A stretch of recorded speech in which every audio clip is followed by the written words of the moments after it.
Halo semua, terima kasih udah hadir di sini. Kali ini kita akan berbicara sesuatu topik yang sangat menarik, yaitu kutub turunan. Nah, kita akan bersama-sama dengan Bro Andrew. Dia akan menjelaskan sebenarnya apa sih kutub keturunan. Oke, kita langsung mulai aja ya. Kita sambut Bro Andrew. Halo Bro. Hai Bro, apa kabar? Hai teman-teman semua, Baik. apa kabar?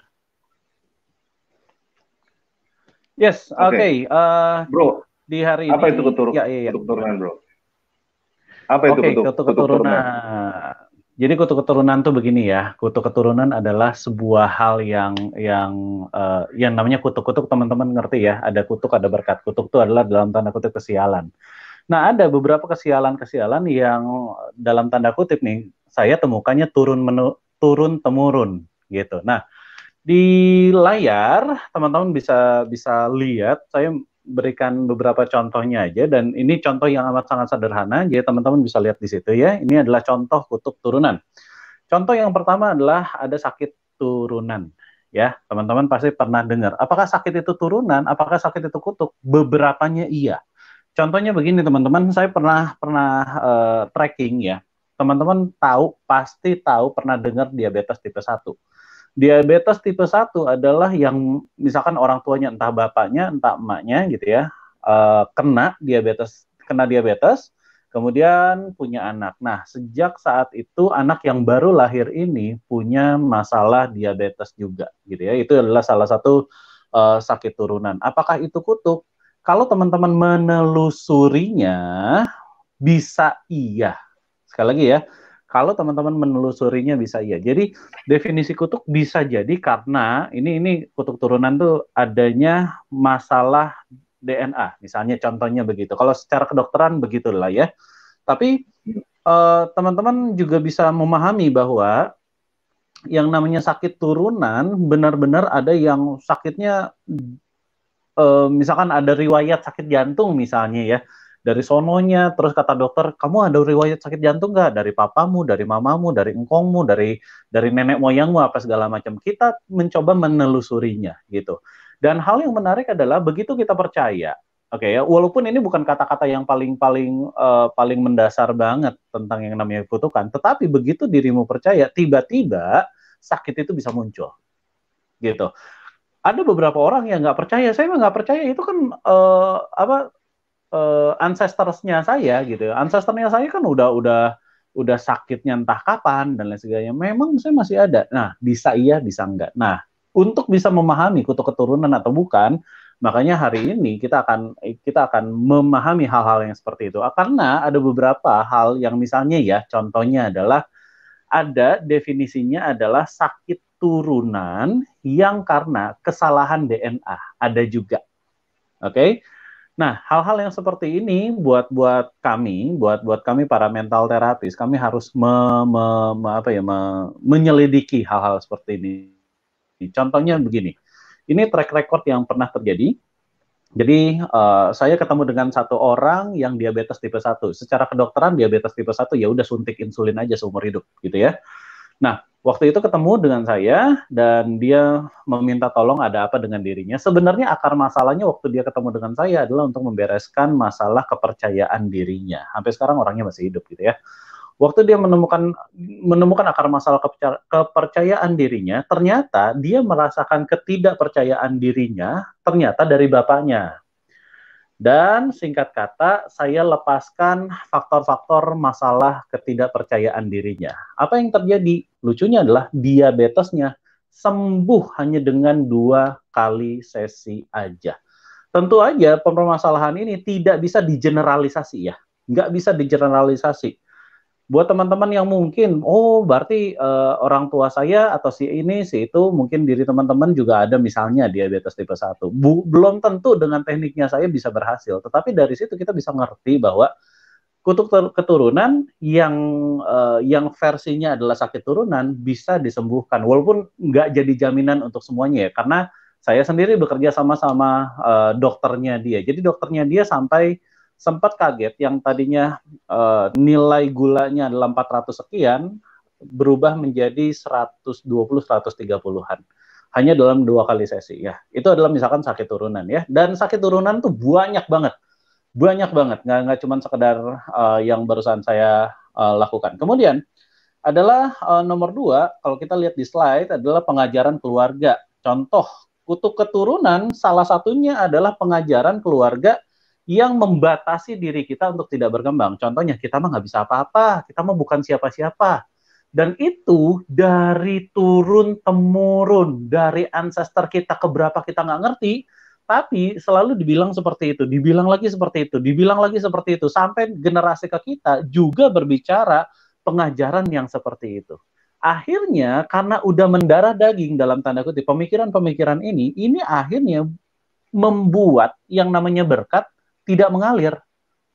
Gitu ya. Jadi kutuk turunan bukan berarti adanya mantra dan lain sebagainya. Bisa juga sih, tetapi dalam hal ini supaya teman-teman bisa aware, yang namanya kutuk keturunan bisa jadi pengajaran. Nah, pengajarannya kalau di sini saya tulis adalah pengajaran keluarga, tapi banyak pengajaran yang bukan berasal dari keluarga juga jadi seperti itu, gitu ya. Cuman kebanyakan yang saya tangani adalah pengajaran-pengajaran yang beredar di anggota keluarga. Kemudian ini menarik nih, contoh kutuk keturunan adalah ini baru aja terjadi, baru banget terjadi per hari ini, tadi pagi, gitu ya. Yaitu ada orang yang matinya sulit sesulit-sulitnya. Jadi begitu saya lihat ada satu orang, ya saya nggak sebut lah ya namanya di sini, tapi kurang lebih dari 2 bulan yang lalu udah telepon gitu ya. Pada saat udah telepon, udah ngecek ini bentar lagi lewat nih. Paling sekitar 2-3 hari lagi lewat. Tetapi karena energinya udah sangat lemah. Secara grafik monitoring di layar kedokteran gitu ya, ada grafik detak jantung apa segala macam, udah amat sangat lemah. Diajak bicara pun udah terlalu lemah, bahkan boleh dikatakan ya sudahlah, sampai dokter juga ya udahlah, udah ngasih wejangan kepada keluarga yang mau ditinggalkan gitu ya. Hal yang menarik, nggak jadi mati loh gitu ya, tapi kehidupannya tersiksa. Begitu besoknya sembuh, nggak berapa lama masuk rumah sakit lagi.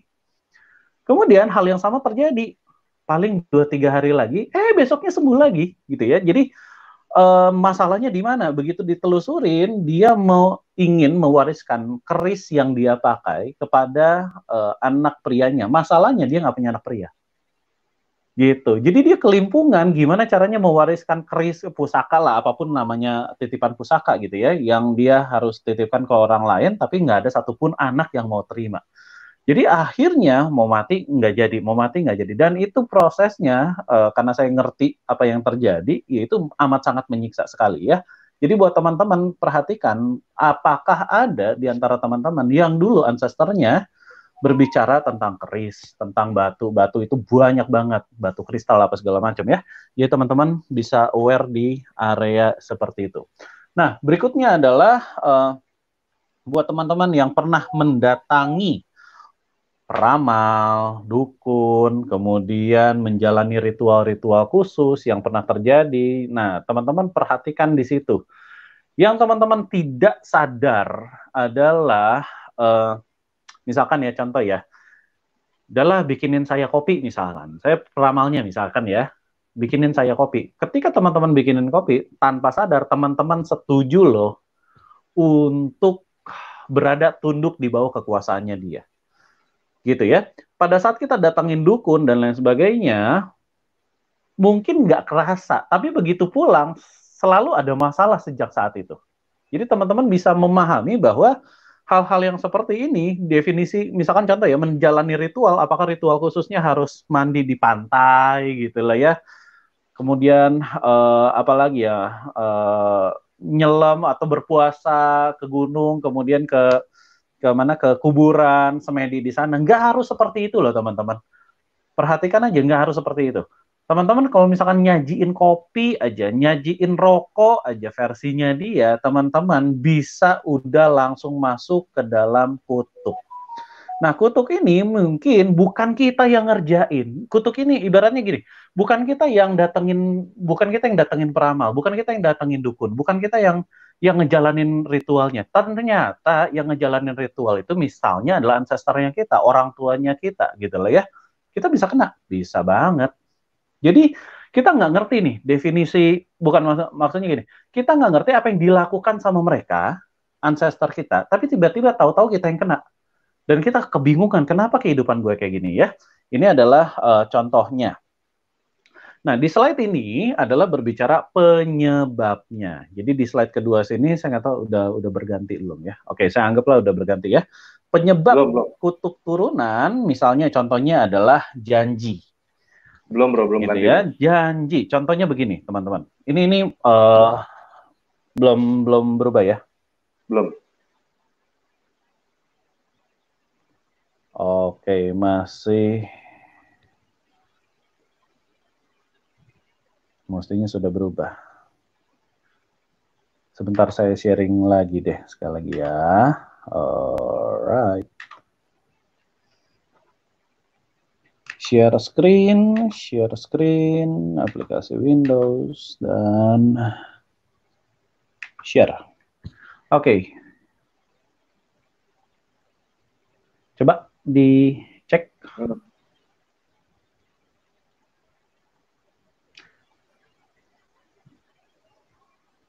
Oke, sambil kita nunggu, saya langsung jelaskan aja. Misalnya ya teman-teman, ini ada yang namanya janji.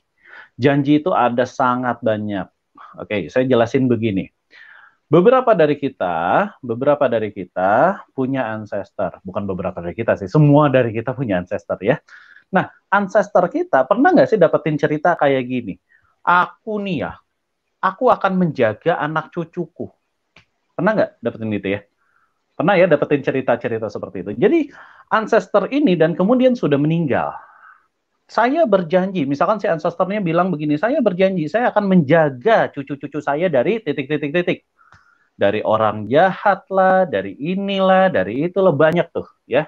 Nah, yang janji adalah kembali lagi ancestor kita. Dan kita nggak tahu janjinya apa. Apakah cuma sekedar janji yang ngucap begitu aja, atau punya janji-janji tertentu, janjinya misalnya adalah menjual jiwa gitu ya. Ada beberapa janji itu perjanjian darah juga sampai ada yang seperti itu.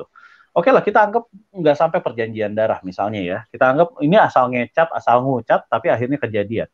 Saya punya kasusnya tuh cukup unik ya. Setiap kali orang ini kerja, entah kenapa, ini bukan mental block lagi. Yang tadinya dipikirnya bahwa ini adalah mental block. Setiap kali dia kerja, mau naik pangkat, selalu dijegal. Ibaratnya semua orang tiba-tiba tidak suka sama dia, semua orang tiba-tiba menjauhi dia, dan dia dibikin nggak nyaman. Dia mengeluarkan aura sampai sekelilingnya nggak nyaman, dan akhirnya lepas dari itu. Jadi tiap kali mau naik tingkat, tiap kali mau naik usahanya, apa segala macam, selalu ada yang jegal. Gitu ya. Jadi itu. Kemudian ada yang namanya sumpah juga bisa gitu ya. Sumpah yang pernah diucapkan sama nenek moyang. Nah, sumpahnya tuh apa? Biasanya kita nggak ngerti. Gitu. Bedanya janji dengan sumpah adalah janji itu apa ya? Segala sesuatu yang saya menginginkan supaya seseorang atau keturunan saya jadi seperti ini. Tapi kalau sumpah adalah saya akan berusaha apapun yang terjadi, semua sumpah saya harus terjadi berdasarkan kekuasaannya saya. Gitu ya. Makanya janji sama sumpah lebih powerful di sumpah. Dan ini pun amat sangat banyak. Kalau misalkan secara bahasa Inggris ada oath, vows, homilties, fealties, itu beda-beda tuh. Secara bahasa Inggris gitu ya. Jadi kalau misalkan ada yang cuman sekedar janji, ada yang cuman sumpah, ada yang sampai sumpah kenegaraan gitu ya. Jadi pokoknya anak keturunan saya semuanya adalah mengabdi pada negara. Bisa jadi terjadi seperti itu. Jadi begitu ada ancestor kita seperti itu, terus satu saat kita adalah keturunannya dia, dan saya pengen berbisnis, tiap kali mau berbisnis nggak bisa aja. Sampai akhirnya harus digiring, saya adalah pengabdi negara. Misalnya seperti itu ya. Jadi itu terjadi teman-teman. Jadi pikirkan itu baik-baik.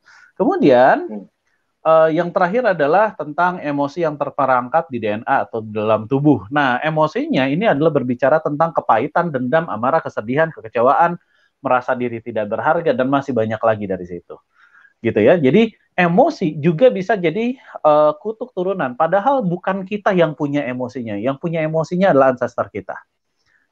Oke? Nah, ini adalah hal-hal yang teman-teman perlu waspadai, perlu memahami bahwa inilah yang namanya kutuk gitu. Oke, itu slide saya cuma dua ini. Jadi buat teman-teman yang tergelitik, oh iya ya, jangan-jangan gue punya ini nih. Oke, you can call us.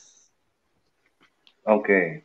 Thank you, bro. Nah, guys, kutuk keturunan jelas memang ada ya. Maksudnya seperti yang tadi Bro Andrew bilang, yang paling jelas kelihatan adalah penyakit turunan. Itu salah satu bentuk kutuk turunan, betul ya, Bro ya? Betul sekali. Nah, tapi kita punya good news. Good newsnya adalah kita sebenarnya udah lepas dari kutuk itu, betul kan? Nah, ini yang kita masih sharing dulu firman Tuhan dari Galatia 3 ayat 8-14. Kitab suci sebelumnya mengetahui bahwa Elohim akan membenarkan bangsa-bangsa bukan Yahudi oleh iman. Telah memberitakan kabar baik terlebih dahulu kepada Abraham, segala bangsa akan diberkati olehmu. Maka mereka yang beriman akan diberkati bersama Abraham yang beriman. Terkutuklah semua orang yang berusaha hidup benar dengan mengadakan perbuatan hukum Taurat. Karena ada tertulis, terkutuklah setiap orang yang tidak melakukan dengan setia semua yang tertulis di dalam kitab Taurat. Sekarang sudah jelas bahwa tidak seorang pun dibenarkan di hadapan Elohim karena melakukan hukum Taurat. Sebab orang benar akan hidup oleh iman. Dan hukum Taurat tidaklah berdasarkan iman, melainkan orang yang melakukannya akan hidup di dalamnya. Kristus telah menebus kita dari kutuk hukum Taurat dengan menjadi kutuk karena kita. Sebab ada tertulis, terkutuklah orang yang tergantung pada kayu salib. Supaya di dalam Yesus Kristus berkat Abraham sampai kepada bangsa-bangsa bukan Yahudi. Sehingga oleh iman, kita dapat menerima roh yang telah dijanjikan. Nah, banyak teman-teman yang juga masih bingung nih, ini maksudnya apa? Terkutuklah orang yang tergantung pada kayu salib. Nah, jadi secara sepintas aja, saya akan bacakan ulang yang di Yesaya 53 ayat 1-12. Ini maksudnya. Siapakah yang telah percaya kepada pemberitaan kami? Dan kepada siapakah tangan Yahweh telah dinyatakan? Ya, dia tumbuh bagaikan tunas muda di hadapannya, dan bagaikan akar yang keluar dari tanah yang kering. Dia tidak mempunyai bentuk ataupun kemuliaan. Dan ketika kita memandang rupanya, tidak ada keindahan untuk kita menginginkannya. Dia direndahkan dan ditolak oleh manusia. Seorang yang penuh penderitaan dan yang dikenal berpenyakitan. Dan kita menyembunyikan wajah dari dirinya. Dia direndahkan dan kita tidak menghargainya. Sesungguhnya dia sendiri telah menanggung penderitaan kita. Dia telah memikul penderitaan kita, namun kita menganggap dialah yang terkutuk, yang dihajar dan didera Elohim. Padahal dialah yang tertikam karena pemberontakan kita, yang diremukan karena kejahatan kita. Ganjaran yang mendatangkan keselamatan bagi kita ditimpakan kepadanya, dan oleh bilur-bilurnya kita sudah sembuh. Seperti domba, kita semua telah tersesat. Kita masing-masing berbalik menurut jalannya sendiri. Tetapi Yahweh telah menimpakan semua kejahatan kita kepadanya. Dia ditindas dan dianiaya, tetapi dia tidak membuka mulutnya. Seperti seekor anak domba, dia digiring ke pembantaian, dan seperti induk domba, dia menjadi keluh di hadapan yang menggunting bulunya. Demikianlah dia tidak membuka mulutnya. Dia telah diambil dari penjara dan dari penghakiman. Dan tentang generasinya, siapakah yang akan memikirkannya? Sebab dia telah dilenyapkan dari negeri orang yang hidup. Oleh karena pemberontakan bangsaku, tulah itu menimpa atasnya. Dan dia menetapkan kematiannya bersama dengan orang-orang fasik, dan kuburnya bersama orang kaya, karena dia tidak melakukan kekerasan dan tipu dayanya tidak ada di dalam mulutnya. Namun Yahweh berkehendak untuk meremukkannya dan membuatnya sakit, sekiranya dia menaruh jiwanya sebagai persembahan penebusan salah. Dia akan melihat benihnya, dia akan memperpanjang hari-harinya, dan tangannya dan dalam tangannya berkehendak Yahweh akan berhasil. Melalui jerih lelahnya, Melalui jerih lelah jiwanya, dia akan melihat dan dipuaskan. Dengan pengetahuannya, hambaku yang benar itu akan membenarkan banyak orang, dan dia akan menanggung kejahatan mereka. Dengan demikian, aku akan memisahkan bagiannya bersama orang-orang besar, dan dia akan membagi jarahan bersama orang-orang kuat, sebab dia telah menyerahkan nyawanya kepada kematian, dan dia telah terhitung telah menanggung dosa orang banyak, dan dia bersyafaat bagi para pemberontak. Nah, jadi intinya adalah kita ini berdasarkan hukum Taurat, seperti yang tadi Bro Andrew katakan, kita semua terkutuk. Pada dasarnya begitu. Kita melanggar semua, dan kita semua terkutuk, dan semua itu sudah ditebus oleh Yesus. Semua itu sudah ditanggung. Betul gitu ya Bro ya? Betul sekali. Nah, masalahnya adalah kadang-kadang kita masih kadang-kadang bingung gitu. Kok masih ada ya kutuk keturunan kita ya? Kok kita begini ya? Kok kita begitu ya? Nah, itu yang akan kita bahas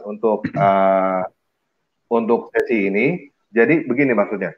Pada intinya, pada dasarnya kutuk kita itu sudah dibayar, sudah ditanggung, sudah dibuang gitu. Kita bisa kapanpun juga membuang kutuk itu. Tetapi kadang-kadang kita nggak ngebuang sendiri. Masalahnya problemnya di kita atau di ancestor kita tadi. Masalahnya masih mau pegangin terus itu, kita nggak mau lepas. Benar. Nah, itulah yang akan kita bicarakan sekarang. Dan sesi nanti kita akan buka, bentar lagi kita akan buka buat teman-teman yang merasa mungkin saya punya kutuk keturunan atau saya punya sesuatu, apakah ada yang mengutuk saya atau misalnya ada yang apa. Nanti bentar lagi saya akan buka link untuk teman-teman bisa sharing ke kita, dan kita akan cek bersama-sama apakah memang teman-teman mempunyai kutuk keturunan yang harus dilepaskan, atau itu cuma sekedar emosi, atau cuma sekedar masalah psikologi, atau masalah apa, kita akan sharing nanti. Dan kita akan coba untuk menjawab permasalahan teman-teman. Oke, mungkin seperti itu aja. Kita balik ke Bro Andrew. Oke. Yes, jadi teman-teman, yang kita perlu lakukan saat ini adalah menyadari teman-teman sering punya masalah adanya di mana, ya, itu satu. Misalkan ada beberapa orang kalau misalkan kok gue berat jodoh ya, misalnya ya, contoh ya, antara dua nih, berat jodoh adalah karena masalah emang pikirannya jadi berat jodoh, atau memang keturunan itu juga ada gitu ya. Nah, teman-teman silakan pikirkan beberapa hal terlebih dahulu yang masalahnya selalu itu lagi. Jadi isunya selalu sama. Dari tahun ke tahun punya resolusi, masalahnya selalu sama gitu ya, itu lagi. Dan ini bukan berbicara yang ringan ya, misalkan isu resolusinya adalah kenapa gue nggak bisa beresin berat badan gue, bukan masalah itu, oke? Jadi masalahnya biasanya ya, masalahnya adalah relationship. Relationship ini amat sangat banyak, mungkin berat jodoh, kembali lagi ini bukan masalah tentang ini ya, bukan masalah tentang ramalan atau apapun ya, jadi kita akan berbicara tentang akar masalahnya di mana. Ketika nanti teman-teman telepon, akar masalahnya bisa jadi di dalam diri teman-teman sendiri, atau akar masalahnya nanti saya akan coba track apakah benar itu dari ancestor-nya kita. Oke ya. Bisa juga teman-teman, ini yang teman-teman perlu pikirkan dan perhatian. Yes. Ini udah ada yang masuk, apa mau langsung atau gimana? Ayo, boleh, yuk. Oke. Shalom, halo Bro John Kasih. Silakan Bro. Halo, Samparagi. Yo. Ya, shalom. Halo Bro. Shalom. Iya. Halo Andre. Halo, gimana kedengaran ya? Jelas sekali, kedengaran, Pak. Silakan. Kali ya. Enggak, gini. Saya ingin memperjelas saja tema hari ini gitu loh. Ini kalau disebut kutuk turunan, apalagi kalau dipakai channelnya Tamparagi, selama ini itu berhubungan dengan kita punya keyakinan. Ya, dalam keyakinan kita, dalam kitab. Jadi sebenarnya saya sedang menyimak, karena saya mengikuti terus Tamparagi ini. Ya, jadi kalau disebut tema ini jadi kutuk keturunan, kita hubungkan ya dengan yang apa yang ada di Perjanjian Lama. Dan menurut saya itu kutuk dosa. Rupanya ini yang dibahas adalah kutuk keturunan dari kita. Nah ini saya makanya itu jadi dua hal yang berbeda. Mungkin kalau dikatakan kutuk turunan seperti ini apa ya? Kalau saya sering dengar apa yang dikatakan seperti Pendeta Dautoni, Itu kan dia sudah memang okultisme ya, yang sering membahas-bahas tentang okultisme itu jelas. Nah, tapi di sini saya nggak saya hanya bertanya aja. Mungkin juga tahu ya, yang kutuk dosa kita dari sejak awal atau kutuk warisan. Nah, apakah kutuk warisan kita dengan keyakinan kita kan Bung Andre ini kan juga termasuk umat yang juga pengikut Kristus ya. Nah, apakah kutuk dosa kita? Saya langsung aja ya. Ini bertanya, kalaupun ini dia di luar, saya harap bisa dijawab ya, karena temanya sudah terlanjur tanpa lagi tidak lepas dari pembahasan dalam Alkitab. Apakah kutuk keturunan kita yang dosa yang sudah sejak awal sudah dihapus ya, ataupun sudah dihapus oleh Kristus pada masa di Perjanjian Baru ini, sudah dihapus dengan penebusan dosa Yesus di kayu salib. Jadi semua kutuk pun sudah tidak ada lagi. Tapi dosa-dosa kita sudah terhapus. Atau menjadi orang percaya sudah terhapus. Seperti itu. Kemudian, kalau seperti itu, apakah dosa itu sudah dihapus sejak awal? Kan ada itu, ini, ketetapan Tuhan Yesus memilih orang-orangnya yang bisa diselamatkan. Jadi penebusan terbatas, atau kalau saya lebih jelasnya itu penebusan terbatas itu sudah sejak awal. Sedangkan dosa kita sudah sejak dari Adam dan Hawa.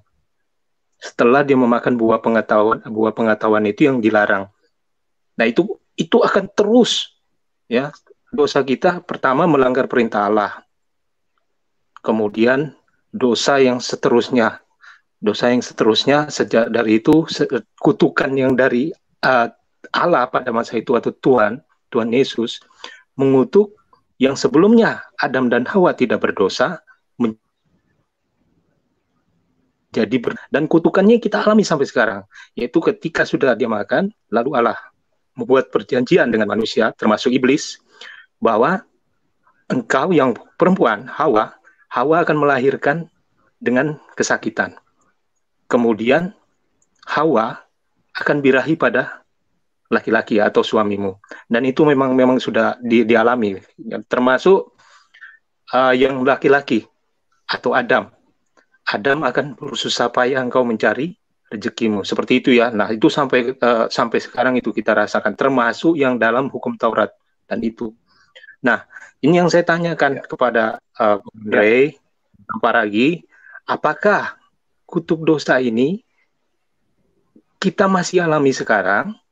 Walaupun sudah Yesus sudah menjadi penebus dosa kita, atau dosa itu masih ada? Oke. Seperti itu. Mungkin saya jawab dari sini dulu, Pak. Yang paling dasar dulu, basic dulu ya. Yang paling parah itu adalah kematian. Itu yang paling parah. Maksudnya itu adalah dosa keturunan, hasil dosa keturunan, kutuk keturunan kita yang paling parah adalah kematian. Nah, dan itu yang jelas sekali, yang poin utama Yesus bangkit dari kematian adalah dia menebus kita, dan suatu saat nanti kita akan bangkit dari kematian bersama-sama dengan dia. Itu adalah the whole point penebusan Yesus itu di situ. Nah, pada dasarnya tetapi kita tetap mengalami kematian juga, tapi nantinya kita akan diselamatkan. Itu yang paling parahnya, Pak. Pada saat itu kita sudah tidak diperhitungkan lagi mengenai kesalahan kita, karena sudah dibayar pada saat kita mati, gitu. Upah dosa adalah maut. Jadi pada saat kita mati itu udah selesai sebenarnya, udah selesai. Jadi pada saat itu dibangkitkan itu udah sebuah cerita yang baru. Itu adalah anugerah, gitu. Nah, pertanyaannya adalah kita mau? Jadi enggak? Dalam arti masalahnya kita mau apa enggak? Pertanyaannya itu. Mau dibangkitkan bersama Kristus apa enggak? Ada orang yang pilih mau, ada orang yang pilih enggak. Contoh misalnya yang baru-baru ini lagi seru ya, mengenai Yudas. Yudas pada akhirnya dia memilih mati kan?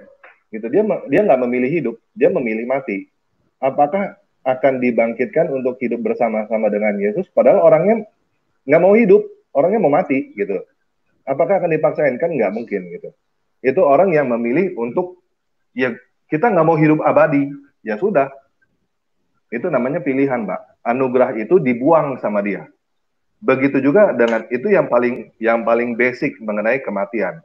Nah, yang lain-lainnya itu istilahnya saya bisa bilang mungkin bumbu-bumbunya atau ya tambahan-tambahannya. Misalnya kayak tadi penyakit turunan itu kan bawahan juga. Terus misalnya kayak tadi, misalnya kita punya orang tua bilang kita, oh kita semua keturunan ini harus jadi pejabat negara misalnya. Itu adalah sumpah keluarga yang turun-temurun. Nah itu juga keturunan itu kita bisa lepasin itu kalau kita mau. Pertanyaannya adalah mau apa enggak. Dan juga seperti si Petrus atau misalnya teman murid-murid Yesus yang lain, ketika mereka tidak bisa mengusir setan, Yesus nggak pernah sekalipun bilang karena lu masih berdosa. Nggak pernah sekalipun Yesus ngomong gitu. Tiap kali yang Yesus ngomong adalah karena kamu kurang percaya. Gitu. Jadi problemnya udah bukan lagi kita ngomongin dosa apa nggak dosa. Kita semua berdosa, kita semua akan mati, kita semua terkutuk. Nah sekarang dikasih anugerah, dikasih sesuatu yang baru untuk kita. Halo? Pertanyaannya kita mau apa enggak? Ya, ada orang-orang yang nggak mau Pak, orang-orang yang pilih nggak mau, dan dia masih merasanya seperti gimana ya? Ya, ini gua gitu, gua nggak mau lepas ininya. Sumpah, turunan gua mau gua lepas. Itu yang kadang-kadang terjadi. Nah, kita di sini kita lagi bahas itu, apakah kan kadang-kadang kita punya problem kayak kemarin saya juga punya teman yang punya kasus gini. Di dalam keluarganya dia, seluruh anak pertamanya meninggal, Pak. Gitu. Ya. Dari orang tuanya, terus pamannya segala macam, semuanya yang anak pertama meninggal. Nah, itu salah satu sepertinya kalau menurut saya itu bentuk kutuk keturunan gitu. Nah, itu yang akan kita bahas sekarang ini, gimana caranya untuk menyelesaikan itu. Melepaskan kutuk keturunan dari yang disumpah atau disumpahkan dari manusia gitu ya. Betul. Dari orang yang mengatakan dari orang, terus misalnya kayak tadi sumpah atau ada perjanjian sama siapa, atau misalnya dikutuk oleh dukun, atau misalnya apapun yang model-model begitulah. Itu yang sedang kita bicarakan. Ya, berarti tidak lepas ya. Ya, tidak lepas dari dia ini bersekutu dengan iblis lah. Sudah jelas begitu kan? Iya, tidak lepas kalau misalnya dia nggak mau. Gitu. Iya, tidak lepas dari bersekutu dengan iblis. Ya. Kan seperti itu. Ya. Jadi begini, tanpa lagi, saya juga mendapat pengetahuan juga. Tapi gini, berarti kalau dikatakan tadi penebusan terbatas itu bukanlah hak Allah memilih. Jadi manusianya memilih mau percaya apa tidak begitu.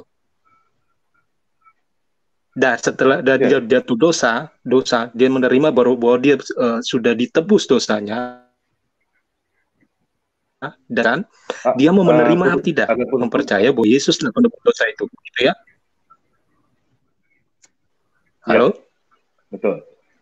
Betul ya, seperti itu ya. Jadi bukan penebusan terbatas itu Allah yang memilih siapakah yang dia mau untuk diselamatkan.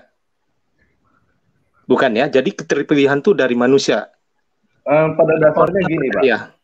Pada dasarnya gini, kalau misalnya itu dari awal memang Tuhan udah pilih untuk menyelamatkan. Itu sudah rencana dari awal gitu. Jadi begini. Pada saat Ya, teruskan aja. Ya. Teruskan aja tanpa lagi. Jadi gini. Pada saat itu kan di di Alkitab dibilang kalau misalnya dia itu adalah Bapa ya Pak. Pada dasarnya Bapa. Nah, pada saat kita punya anak, kita tahu kadang-kadang anak kita akan jatuh dan kita biarin gitu supaya dia bisa bangun. Gitu. Terus dan biasanya kita udah siapin obatnya. Kalau misalnya dia jatuh, dia berdarah atau apapun itu kita sudah siapin obatnya. Tapi kadang-kadang anak kita yang ngeyel. Kan kadang-kadang begitu ya Pak. Maksudnya gini, dia menciptakan kita itu bukan robot, Pak. Dia tidak menciptakan kita robot. Dia menciptakan kita punya pilihan. Mengenai anugerah, kebebasan dari manusia. Betul, betul. Dari pertama itu mulainya dari dia dulu. Dia yang memberikan. Pokoknya di situ dia kasih secara gratis. untuk diambil. Kalau itu nggak ada, kita mau usaha sebagaimanapun juga percuma. Itunya dulu, Pak. Itu yang dari basic. Jadi bukannya saya bukan bilang bahwa keselamatan itu adalah usaha manusia. Keselamatan itu adalah anugerah 100%. Tetapi kitanya gimana? Kita mau terima apa enggak gitu. Kalau misalnya dia nggak kasih anugerah, itu kita juga nggak bisa ngomong apa-apa gitu sebenarnya pada dasarnya. Anugerah, pemberian, gratis gitu. Nah, kalau misalnya kita nggak mau terima dan banyak orang yang tidak mau terima, itu masalahnya. Kalau misalnya, dan kita juga harus berbuah dari situ. Dengan misalnya tadi, pengampunan. Kan intinya kan kita pengampunan dosa yang kita mau. Dan yang diharapkan dari kita adalah kita juga bisa mengampuni orang lain. Ya kan? Itu buah yang diharapkan dari Tuhan dengan memberikan kita pengampunan. Kita juga bisa mengampuni orang lain. Problemnya adalah banyak orang yang tidak mau gitu. Nah, itu yang akan kita bahas gitu, Pak. Karena begini ya Tamparagi, betul 100 itu saya sudah bisa katakan, saya katakan itu sudah benar. Dalam arti begini, karena ada pengampunan tadi, berarti harus bertobat juga. Kan manusia pada akhirnya di belakang ini walaupun sudah ditebus, apakah bisa tidak mau berbuat dosa lagi? Kan tidak mungkin. Dosa itu tetap ada. Dosa tetap ada. Jadi dia harus bertobat, tidak mau mengulang dari dosanya lagi. Itu masih harus ditinggalkan tuh dosa-dosanya. Ya, seperti itu. Makanya dikatakan kalau Yesus saja bisa mengampuni, apalagi kita manusia harusnya bisa mengampuni juga. Itu yang benar memang. Dan juga harus bertobat. Karena tidak bisa lepas dosa itu. Dosa kecil, dosa besar tetaplah dosa. Kan seperti itu. Jadi kalau dalam keyakinan lain kan, betul. Walaupun dia berdosa, tapi dia itu harus menutupnya itu dengan misalnya dengan amal, dengan perbuatan baik. Tapi perbuatan baik sebaik apa? Tuhan Maha Baik kan begitu ya. Ataupun Tuhan Yesus lebih baik. Dan Tuhan menuntutnya satu kesempurnaan. Tidak mungkin masuk ke dalam kerajaan Allah atau masuk ke surga, orang masih bergelut dengan dosa. Ya, seperti itu. Karena di dalam surga sudah tidak ada dosa. Seperti itu. Begitu kali ya Pak Tamparagi ya. Yes, betul. Oke. Ya, betul Pak. Apakah ada yang mau ditanya Pak untuk topik hari ini Pak? Maksudnya apakah ada pengalaman Bapak ada pengalaman kutu keturunan atau gimana Pak? Yang Bapak rasa itu? Kalau kutu keturunan sih saya tidak merasa ya. Tidak merasa pun. Puji Tuhan. Tidak merasa ya. Kita anggap bahwa itu nggak ada apa-apa Pak. Oke Pak. Kita masih, kalau kita masih mempercayai kekuatan iblis, kita pasti mempercayai itu. Seperti yang sudah dilakukan oleh para beberapa pendeta yang juga sudah pernah okultisme. Awalnya kan dia kan memang mempercayai iblis, kekuatan-kekuatan yang memang kekuatan iblis. Ya kan? Nah, karena dia sudah mempercayai Yesus, itu bisa dia tinggalkan semua. Seperti itu. Jadi kalau mungkin kalau dalam keyakinan lain masih ada yang mempercayai itu. Karena masih ada yang misalnya mencoba berhala ya. Itu kan mesti itu. Mencoba berhala kan tuntutannya itu iblis. Jadi dia masih mempercayai itu. Gitu. Nah, sedangkan saya kan tidak gitu loh. Nggak percaya seperti itu. Ya. Oke, Bro Endro ada yang mau ditambahin Bro Endro? Sudah, oke, cukup. Saya akan lanjutin. Ya, terima kasih ya. Terima kasih loh Pak. Yo, makasih Pak John. Terima kasih Tamparagi Bang Andre. Cuman saya jelaskan dari temanya hari ini. Itu aja, terima kasih. Makasih. Oke. Makasih. Ya, silakan Bro. Yes, saya buat teman-teman yang mau join silakan join ya. Dan saya sambil nunggu teman-teman untuk join, kita ngobrol. Ada beberapa chat yang menarik untuk kita bahas. Contohnya adalah, Bro boleh kasih saya contoh-contoh untuk kita bahas. Silakan lihat yang di chat, pilih salah satu yang kita bahas yuk kayak gimana. Ya.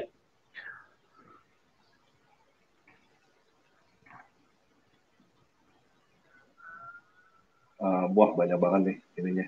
Banyak ya? Iya. Karena gini teman-teman, kok bisa sih yang namanya kutu keturunan masuk ke dunia psikologi? Itu yang jadi Nah, iya dulu itu. pertanyaan saya gitu ya. Yes, teman-teman, ceritanya adalah begini. Di psikologi kan kita memperhatikan beberapa hal, terutama memperhatikan hasil yang dilakukan oleh orang-orang tertentu.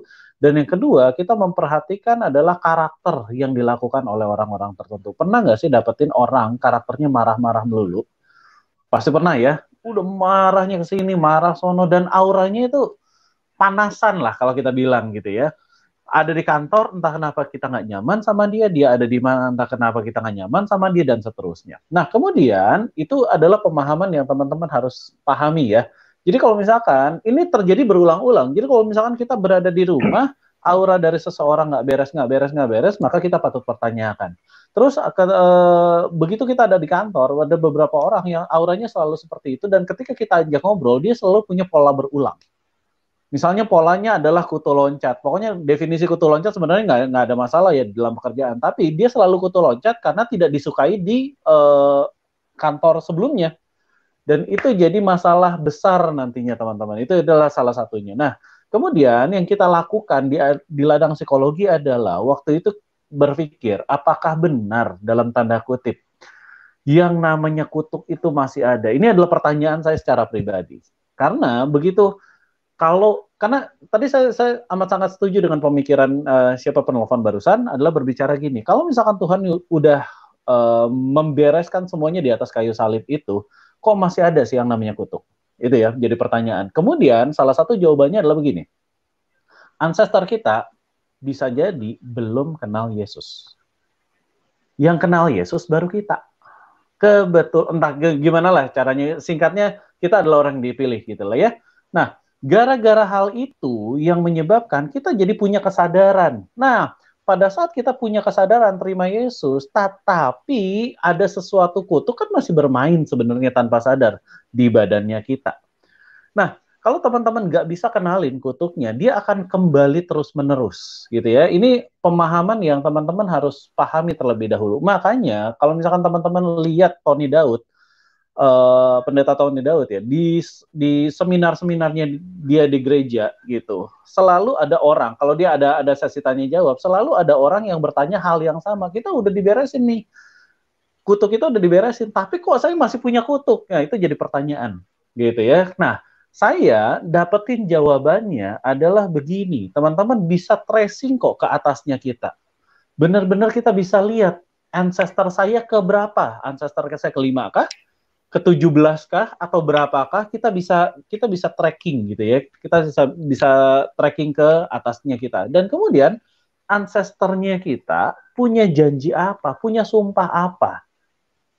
Dan itu kita benar-benar bisa masuk melalui area psikologi. Dan kalau itu udah jadi, udah masuk, udah bagus, udah ketemu gitu ya. Simple aja. Teman-teman doa di dalam nama Yesus. Plus kalau saya biasanya saya melakukan perjamuan kudus kalian gitu lah ya.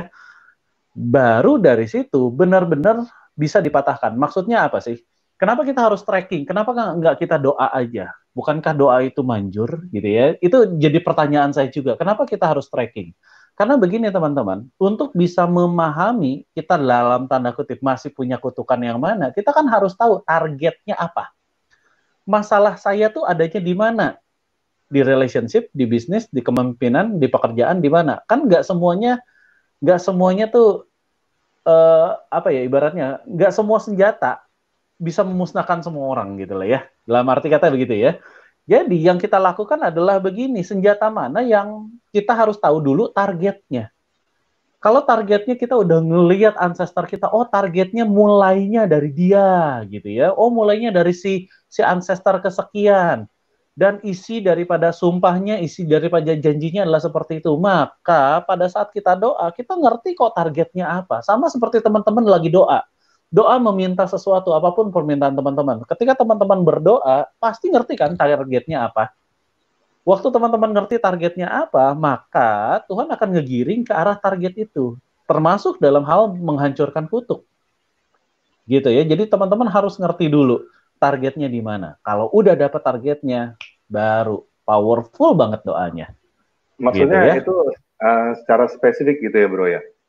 Iya, Jadi secara kalau kayak spesifik doa, sekali.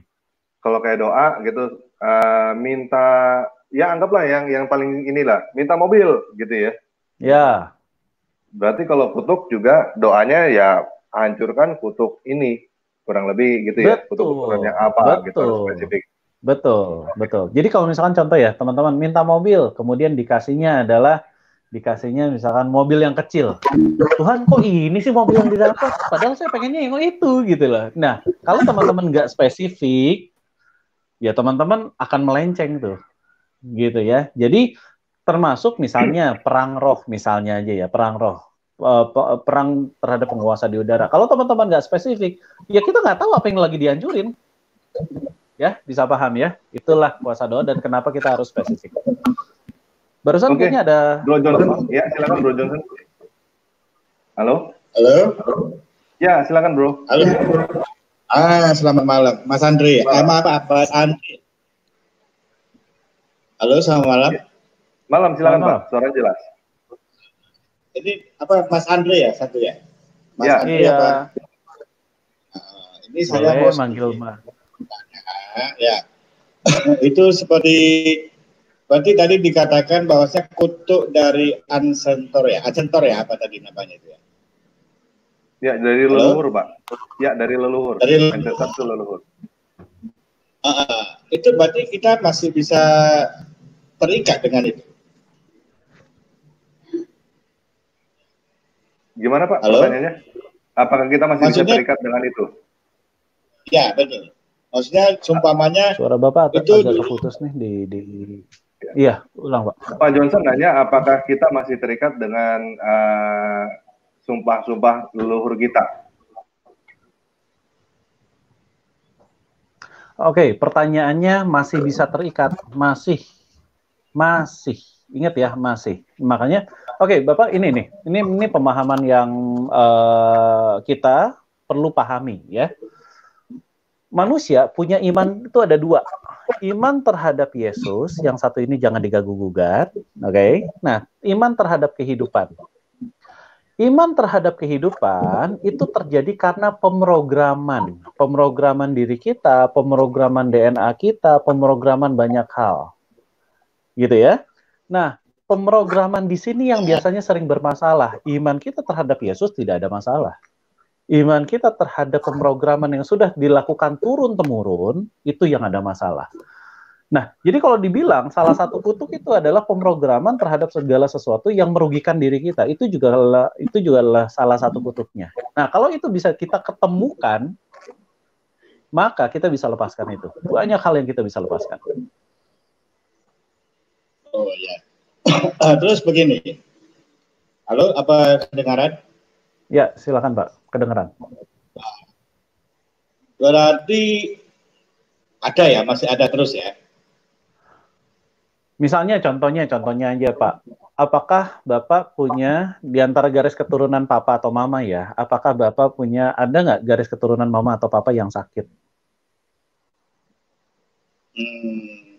Kalau untuk seperti itu ya, kalau sakit sih pasti udah orang tua pasti ada sakit. Nah itu ya, kan beberapanya ada kemungkinan nurun ke anaknya, betul ya? Kalau itu sih saya tidak terlalu percaya ya untuk Oke, itu. nggak Karena apa-apa. semua itu sekarang gini, kalau misalnya sekalipun kita tidak orang tua saya misalnya punya penyakit sesuatu kan gitu atau tidak memiliki misalnya sesuatu, kalau saya tidak menjaga makanan, menjaga cara hidup saya, ya bukan menutup kemungkinan saya malah bisa menanggung satu penyakit kan gitu. Berarti kan tidak ada hubungan keturunan. Padahal orang tua saya tidak sakit seperti itu, terus ternyata saya sakit jantung seumpamanya gitu loh. Kan tidak ada hubungannya. Nah, itu semua tergantung daripada pola hidup kita sendiri ya. Terus salah satunya betul. Oke, maksud saya ini mungkin ya ada masih yang percaya masalah seperti itu, ya silakan kan gitu. Kalau saya sih tidak kan gitu ya. Yes, kedua lagi, seumpamanya saya kan sudah Kristen, ya saya sudah terima Yesus, terus orang tua saya itu masih belum orang Kristen, masih belum orang menerima Kristus kan gitu ya. Tapi dia itu tanpa sepengetahuan saya, dia mengadakan suatu ritual yang dia anggap baik untuk saya. Tanpa sepengetahuan saya, dia melakukan hal itu. Apakah itu juga ada kutuk untuk saya? Bisa iya, bisa enggak. Jawaban gitu saya ya? bukan ambigu ya, tetapi memang bisa iya, bisa enggak. Maksudnya begini, Pak. Ini kita berbicara, ada ibaratnya saya sendiri punya klien cukup banyak yang seperti itu, anaknya sudah terima Yesus dan kemudian supaya dengan aturan tertentu anaknya balik lagi ke hal yang lama gitu lah ya, ceritanya, kemudian dikasih minuman lah, minumannya dibacain doa lah, katanya doanya adalah untuk kebaikan lah dan sebagainya ya. Nah, ini juga dalam arti kata gini, biasanya kalau kita nggak ngerti dan nggak tahu, ada kemungkinan masih bisa, walaupun efeknya kecil sekali. Oke ya, jadi masih bisa nggak muncul, efeknya ada, tapi kecil sekali. Nah, definisi kecil kenapa? Karena udah ada secara dunia roh, itu memang sudah diputuskan dan tidak bisa masuk di dalam nama Yesus gitu loh ya. Tapi ada kemungkinan ini kan kayak benih yang udah ditanam di tubuh kita. Jadi kalau kita nggak tahu benih yang udah ditanam, maka tiba-tiba kalau kita lengah, benih itu tiba-tiba muncul. Gitu. Ya. Ingat bahwa kita sudah punya senjatanya. Senjatanya yaitu di dalam nama Yesus. Tetapi kan kita mesti tahu senjatanya ini kapan saatnya kita gunakan. Digunakannya di dalam situasi apa dan bagaimana. Dan kita harus cari akar masalahnya. Gitu ya. Jadi kalau misalkan Bapak sudah tahu misalnya. Nah, sekarang kalau misalkan Bapak punya pemikiran seperti itu, Bapak boleh berdoa. Segala sesuatu yang masuk melalui makanan, melalui minuman, ataupun hal yang lain yang didoakan oleh siapa, sebut namanya gitu ya, hari ini apapun itu saya lepaskan di dalam nama Yesus, dan itu bisa lakukan. Bagaimana dengan kasus satu lagi ya? Berarti orang Kristen ini apakah orang percaya ya, kita katakan itu bisa misalnya disantet, didukuni gitu loh. Ada kemungkinan bisa apa tidak? Jawab jujur ya. Ya. Banyak, Pak. Ini juga saya kasih masukan ya. Sedikit boleh ya? Boleh. Kalau saya katakan, ya, kalau saya pribadi, kalau saya percaya dengan seluruh hati dan jiwa saya, begitu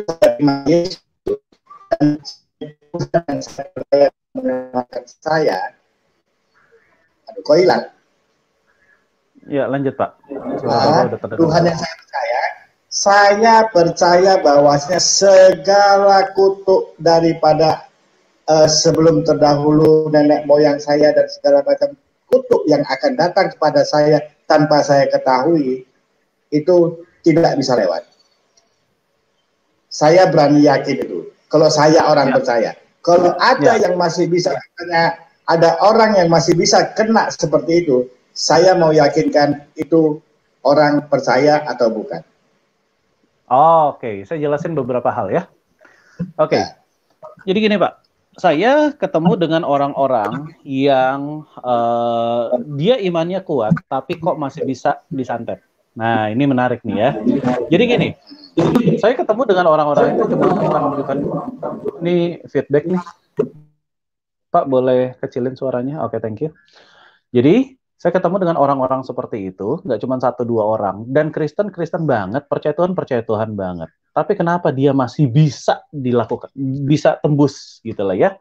Nomor 1, ini rahasianya. Dia sedang dilatih untuk jadi laskarnya Tuhan, untuk nantinya perang di alam sana ya. Definisi perang dengan penguasa-penguasa, penghulu-penghulu di udara itu ya. Itu paling banyak saya temukan. Jadi saya secara pribadi ketemu dengan orang-orang seperti itu dan saya ngelatih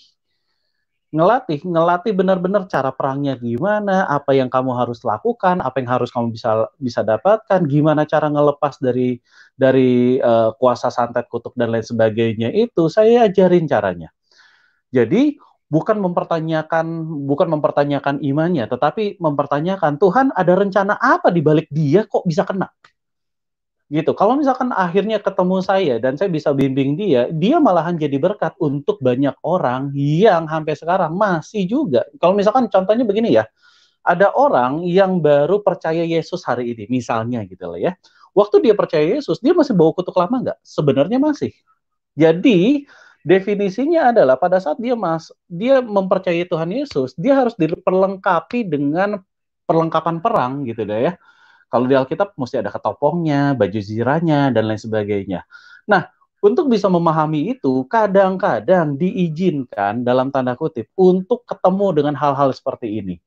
Dari situ, kita jadi ngerti masalah dia adanya di mana. Dan makanya boleh dibilang kayak gini deh, nggak cuma Tony Daud ya, misalkan Tony Daud, Eko Hidayat, Theodoris Tabaraka, mungkin Bapak pernah dengar, dan beberapa pendeta-pendeta dulu, pendeta-pendeta yang udah ngerti dunia alam lain kayak gimana gitu, mereka kalau misalkan perang, pasti ngerti banget apa yang mereka harus perangi. Berbeda dengan orang yang, oke, saya doa, beda loh, gitu ya. Nah, jadi selalu ada momen di mana saya bilangnya begini, kalau kamu kena sesuatu hari ini, apa yang kamu pelajari tentang imanmu? Apa yang kamu pelajari tentang Yesusmu? Gitu. Jadi definisinya amat sangat banyak. Dan saya biasanya kalau ketemu dengan orang-orang seperti ini, saya ajarin gimana cara doanya, saya ajarin gimana cara telusurinnya. Dan ini yang menarik, ketika didoakan dengan nama Yesus, tolong garis bawahi, Yeshua HaMashiach, nama Yesus Kristus itu sendiri, dia langsung bisa ngerasakan, oh ini toh kutuk yang dipatahkan. Gitu. Jadi daripada menjudge gimana cara imannya sekuat apa gitu, bisa jadi Tuhan punya rencana untuk dia bisa berkontribusi dengan orang lain. Dan dia jadi pintu berikutnya untuk keselamatan orang lain. Oh iya. Tapi, halo? Ya. Kedengaran ya? Masih kedengaran ya? Siap Kak, kedengaran. Tapi kalau saya sih, ya jujur, saya sih tidak setuju. Ya, saya tidak setuju dengan itu karena satu, kalau ada orang memang sudah betul-betul beriman, sekiranya Tuhan mau uji, menurut saya sih, pemahamannya sih Tuhan tidak menguji dengan cara itu. Diizinkan untuk kena santet, semuanya diizinkan kena apa? Karena sebagaimana iblis waktu mencobai Ayub, ya tidak dengan menggunakan ilmu-ilmu seperti itu. Ya, maksudnya tidak ada ilmu-ilmu yang diizinkan Tuhan untuk menimpa kita sebagai suatu ujian. Karena menurut saya sih itu sih tidak sesuai. Maksudnya tidak sesuai dengan pemahaman saya. Gitu. Saya dari tadi juga nggak bilang bahwa itu ujian, Pak. Bapak boleh nanti rekaman lagi. Dan saya nggak pernah bilang bahwa itu ujian. Bukan, tapi Andre bilang mungkin Tuhan mengizinkan itu supaya kita itu dipersiapkan untuk berperang, kan begitu? Benar ya? Ya. Benar ya? Betul. Tapi kalau menurut pemahaman saya sih Tuhan kita tidak seperti itu. Maksudnya Tuhan kita itu tidak. Maksudnya kita kan diskusi ya. Ya, jadi kita ya. Jadi kita ya maksudnya ya coba terbuka aja, kan begitu ya. Kalau saya sih ada di sini. Saya ini orangnya bukan hebat-hebat banget dah. Saya baru Kristen aja pun belum lama gitu loh. Saya bukan orang Kristen dari kecil, bukan. Karena memang saya dari latar belakang agama Buddha. Dan saya orang yang taat menjalankan ritual agama. Ya. Gitu loh. Jadi ya, kalau saya punya satu keyakinan, begitu saya terima Yesus dan saya yakin, ya kan, kutuk saya itu sudah dipatahkan dan tidak akan ada lagi kutuk-kutuk lain yang bakal menyusul. Tapi kalau misalnya saya melakukan dosa saya sudah diampuni, ya kan gitu, ya walaupun setelah saya terima Yesus bukan berarti saya itu tidak luput dari melakukan dosa-dosa. Ya, karena masih bisa saya tetap melakukan dosa karena memang tidak ada orang yang bisa sempurna. Ya. Kita masih hidup dalam daging. Tapi dosa saya yang dulu dan dosa saya yang akan datang itu sudah diampuni sama Tuhan. Gitu. Mengenai dosa yang saya lakukan pada saat saya sudah percaya Tuhan, itu nanti mungkin Tuhan bisa kasih konsekuensi apa saya nggak tahu. Oke. Tapi dosa saya, saya jelasin gini Pak Jan. Gimana? Gini, kita percaya Yesus, ya dan amin. Kalau Pak, kayaknya suaranya dikecilin. Suaranya dikecilin dulu, Pak. Iya. Kita percaya Yesus, ya dan amin. Kita diselamatkan, ya dan amin. Segala dosa kita ditebus, ya dan amin. Tetapi kalau kita sakit, kita pergi ke dokter, Pak.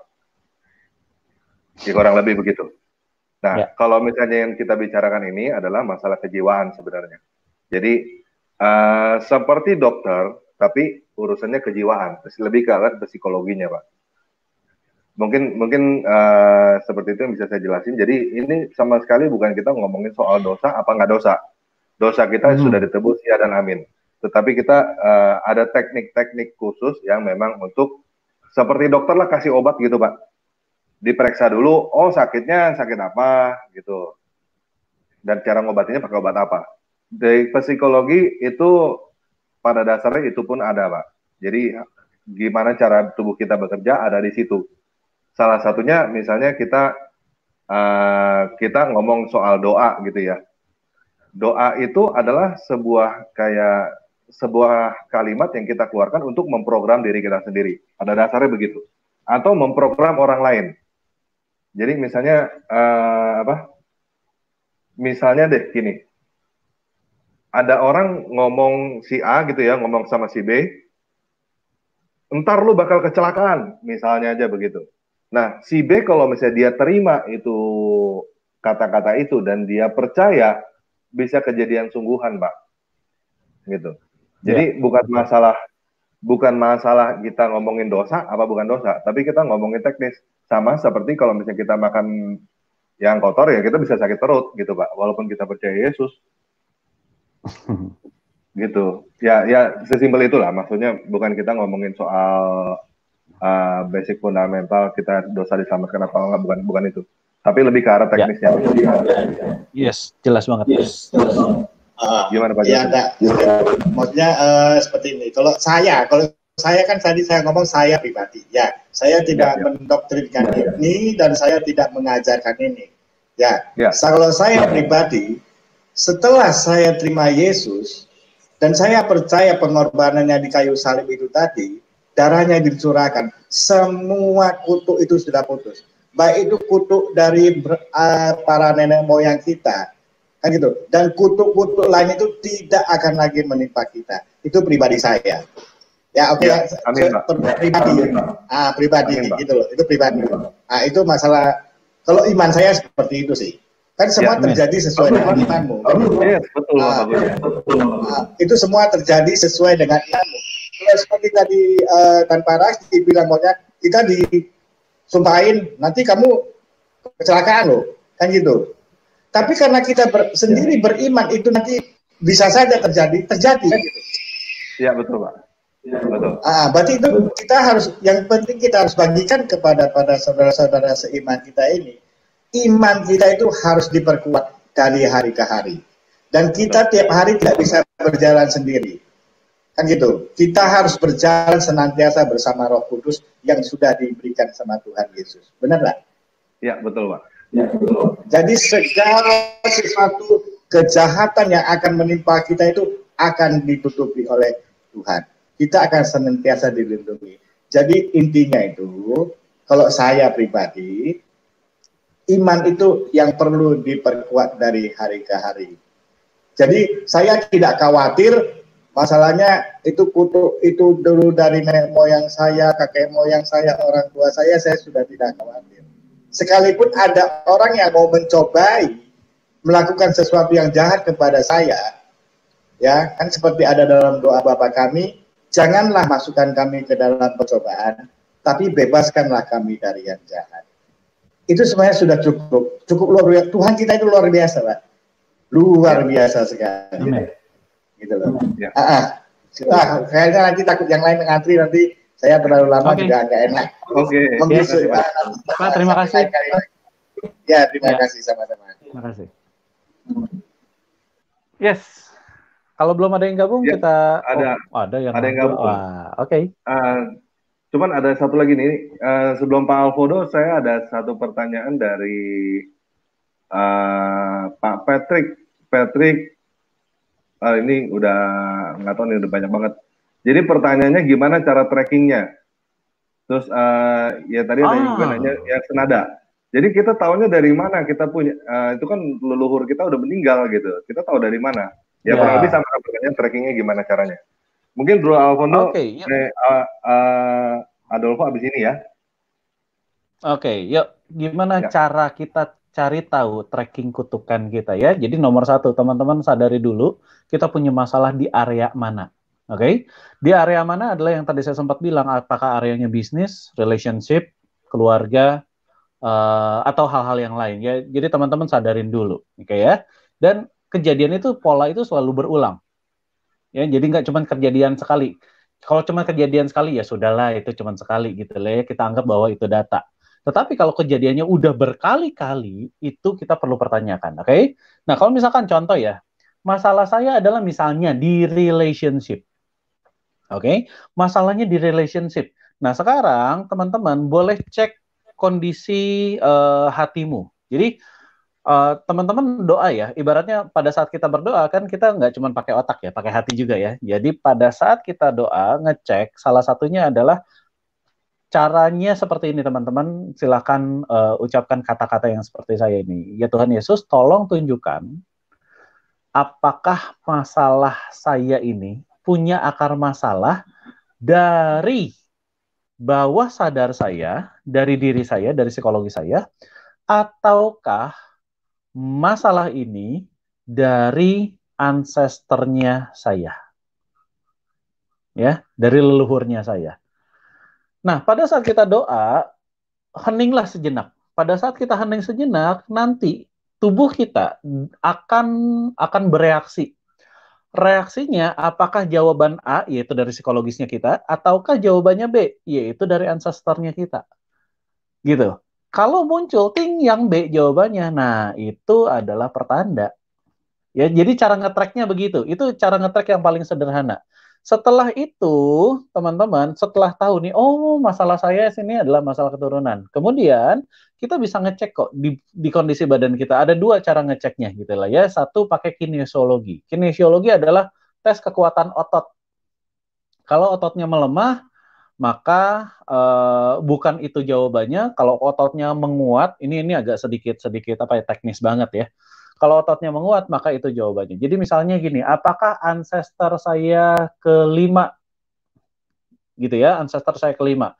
Ceknya adalah tes pakai kekuatan otot. Biasanya saya agak mundur dikit. Biasanya saya pakai gini, gitu ya, minta orang lain untuk menekan lengan saya ke bawah, dan tugasnya saya adalah tetap mempertahankan ini, gitu. Jadi kalau misalkan apakah ancestor saya kelima di sini lemah, berarti bukan. Kalau apakah ancestor saya kelima tapi di sini kuat, ada kemungkinan itu iya, dan itu pun mesti dikonfirmasi berkali-kali ya. Oke, gitu cara trackingnya teman-teman. Itu baru cara satu. Cara kedua adalah dengan menggunakan menembus pikiran tubuh kita. Nah, pikiran tubuh kita ini dalam arti kata, saya jelasin dulu, saya singkat aja, kita manusia punya 5 pikiran. Pikiran sadar, bawah sadar, pikiran tubuh, pikiran energi, dan pikiran spiritual gitu ya. Pada saat kita berhubungan dengan ancestor kita, biasanya munculnya di pikiran tubuh. Pikiran ketiga gitu ya, pikiran tubuh. Nah, di pikiran tubuh ada satu teknik khusus gitu ya, yang kita bisa tembus ke pikiran tubuh kita, ngerasain semua pikiran tubuh kita, dan dari situ kita bisa berkomunikasi dengan pikiran tubuh kita untuk bisa mengetahui akar masalahnya ada di mana, gitu ya. Itu tekniknya, beberapa orang bilang namanya tekniknya ego personality atau ego state therapy, gitu. Teman-teman, kalau misalkan Bapak punya terapis-terapis yang spesialis di bidang itu, silakan hubungin mereka, gitu ya. Atau misalkan Bapak kesulitan gimana, Bapak boleh hubungin, nah ini nih ada di layar t.me dunia psikologi. Silakan teman-teman bergabung sama Telegram yang kami sudah desain, kami sudah kumpulkan. Ada sangat banyak orang di sana untuk belajar tentang dunia-dunia psikologi seperti ini ya. Ada terapis-terapis profesional juga yang saya tahu kualitasnya seperti apa. Jadi nanti untuk hal-hal yang seperti ini bisa hubungin mereka juga. Silakan gabung di t.me/dunia psikologi. Semoga menjawab.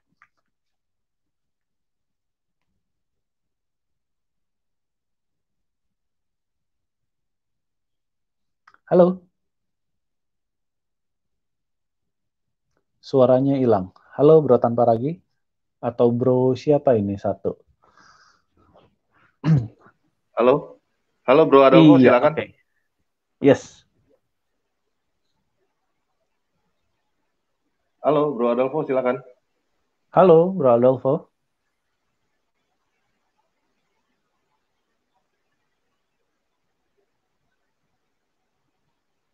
Halo Bro Adolfo. Halo. Oke Bro. Ah. Nah ini kan ada yang tanya gini, apakah kutuk turunan sama dosa keturunan sama? Kutuk turunan sama dosa keturunan sama. Beda jauh. Kutuk keturunan bisa kelihatannya kayak dosa turunan. Tapi kutuk keturunan adalah kutuk, sifatnya adalah, jadi gini loh, kutuk itu sifatnya adalah selalu sial di area-area tertentu. Pasti pernah dapetin orang yang semuanya sempurna, kecuali daerah situ doang dia nggak sempurna, gitu ya. Jadi selalu sial di area-area tertentu. Dan ini nggak cuma kejadian, misalnya, nggak cuma kejadian sama dirinya doang. Ternyata bapaknya atau emaknya juga begitu. Ternyata engkongnya atau apa ya, kakek atau neneknya juga begitu juga. Nah, itu ada kemungkinan kutuk turunan. Ya. Oke, Bro. Tapi kalau dosa turunan. Kalau kecenderungan pengen berbuat dosa melulu itu kutuk keturunan bukan? Itu psikologis banget. Oke, jadi gini. Iya, itu jadi gini. Kecenderungan ingin selalu berbuat dosa, ada beberapa, ya, saya nyaris nggak pernah lihat bahwa itu adalah kutuk keturunan ya. Tapi saya lihat bahwa itu namanya kan kecenderungan keinginan untuk berbuat dosa. Itu berarti faktornya psikologis murni daripada orangnya sendiri. Tapi bisa didompleng. Maksudnya apa sih? Saya pernah dapetin beberapa orang lah ya, cuman satu orang ini agak unik.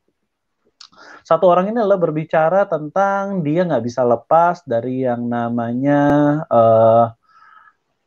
apa ya? Kita bilang dunia malam gitu lah ya. Dunia malamnya adalah mencari mangsa para wanita. Ngerti lah ya buat teman-teman sendiri ya. Dan kok dia punya dorongan itu sih? Ternyata dorongan itu didompleng sama ancestornya dia yang nempel di badannya dia. Gitu. Waktu dia ketemu saya, gue tuh nggak mau kayak gini dan gue bisa ngelepasin gitu. Tapi entah kenapa tiap kali masuk ke daerah situ, entitas yang namanya ancestornya dia tiba-tiba muncul mendompleng badannya dia. Itu bisa terjadi.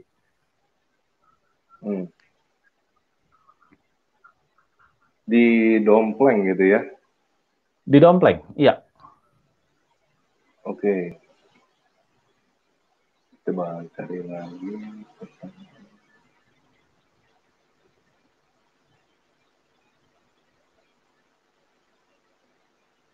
Teman-teman di sini saya lihat banyak ini ya, banyak pertanyaan-pertanyaan tentang hal-hal yang seperti itu.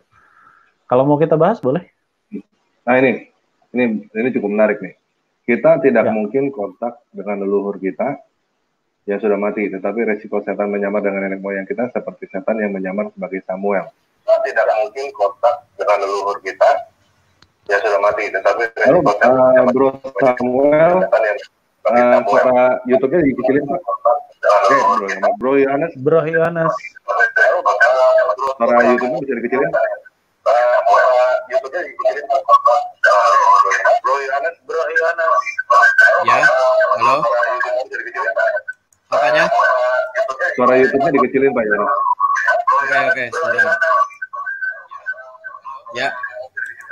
Ya, silakan Pak Yohanes. Sudah? Sudah, jelas sekali sekarang. Bagus. Pak Yohanes pakai dua device ya. Pak Yohanes matiin aja salah satunya, Pak. YouTube-nya dimatiin, Pak. Iya, pakai dua. Oke, good. Terima kasih. Masih Suara ada. YouTube-nya Pak, dimatiin Pak. Iya, pakai dua. Bapak matiin salah satu aja, Pak. Bentar, saya. Iya, pakai dua. Ya silakan Pak Yohanes. Oh, Oke. terputus. Ya, terputus.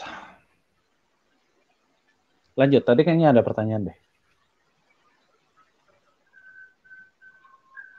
Oke nih. Tolong dijelaskan di dompleng itu seperti apa? Kok lucu kayak roh leluhur yang kontrol diri kita? Oke, nah teman-teman ini buat beberapa teman-teman yang masih awam, di dompleng entities tuh banyak, apalagi entitisnya adalah, jadi gini, sama seperti yang tadi saya sempat bilang ya, kan ada leluhur-leluhur kita yang bilang, saya bersumpah akan janji, saya akan bersumpah untuk berjanji ngejagain anak cucu saya. Oke? Nah, pertanyaannya adalah, sesuai dengan tadi pertanyaan sebelumnya saya jadi ingat gitu. Apakah bisa setan menyamar dengan hal yang satu ini? Oke, saya akan jelaskan dua hal ya teman-teman. Di Indonesia ada kata yang namanya setan. Oke? Nah, kemudian kalau di Alkitab, kalau teman-teman udah baca cukup-cukup jeli, namanya Satan. Satan sama setan itu beda loh. Satan itu, S-A-T-A-N, itu adalah penghulu udara. Oke, setan itu adalah entitas. Entitasnya yang entitas itu dunia orang mati. Gitu ya. Jadi teman-teman harus pahami dulu bedanya itu. Setan itu kalau misalkan, ya setan itu apa sih? Kalau di dalam bahasa kultur Indonesia itu ada yang namanya sundal bolong, kuntilanak dan lain sebagainya gitu lah ya. Itu yang namanya setan. Dan setan itu salah satunya begitu roh seseorang udah lepas dari badannya, contoh ya, roh seseorang bisa lepas dari badannya ketika meninggal. Kita sama-sama setuju untuk hal ini ya. Tetapi kan ada roh yang punya janji. Jadi kenapa ini jadi penting buat teman-teman untuk ketahui. Contohnya begini, ketika kita meninggal di dalam sebuah kedamaian, di dalam nama Tuhan Yesus, kita udah nggak punya beban apa-apa lagi, sehingga kita lepas. Bisa paham ya? Gitu. Tetapi kalau misalnya teman-teman berjanji, sadar nggak kalau janjinya masih nempelin terus? Janjinya jadi membuat kita keperangkap berada di dimensi manusia, padahal kita bukan lagi di dimensi manusia. Sudah seharusnya rohnya itu pindah dimensi. Tetapi ternyata nggak segampang itu yang namanya pindah dimensi. Makanya ada sangat banyak dunia entities adalah membuat seseorang bisa ketempelan. Kalau bahasa orang lain itu namanya ketempelan gitu loh ya. Nah, apa sih yang ditempel? Kalau ada orang indigo yang bisa lihat, maka yang nempel itu siapa? Kita bisa tracking. Gitu. Jadi salah satu caranya adalah ngelepasin orang tersebut dari nempelnya itu. Begitu nempel, dia benar-benar bisa lepas. Oke ya. Ini pengetahuan di dunia lain yang teman-teman mungkin nggak akan pernah temukan gitu. Tapi teman-teman dari sini teman-teman bisa temukan. Karena yang namanya roh tuh bisa nempel seperti itu. Ya, maksudnya Bro Andrew gini. Terus terang gini. Kalau saya sendiri sebenarnya saya orang skeptis. Kayak tadi juga sama aja gitu. Saya terus terang saya nggak percaya model begitu. Tetapi gimana pun juga nggak. Saya cuma bisa bilang bukan nggak ada, tapi saya tidak pernah ngalamin. Betul. Gitu. Ya, buat teman-teman yang nggak pernah ngalamin, saya ucapkan selamat. Mendingan nggak usah ngalamin gitu ya. Jangan penasaran ya. Jangan penasaran, nggak penting juga untuk penasaran. Kalau teman-teman nggak dianugerahi nggak usah. Kalau saya dapat ini semua karena saya dianugerahi, udah gitu doang ya. Jadi saya bisa sharing banyak sama teman-teman, gitu. Pada dasarnya kayak kemarin kita ngobrol gimana? Kalau ada orang skeptis pada dasarnya juga kayak begini memang dilewatin aja ya.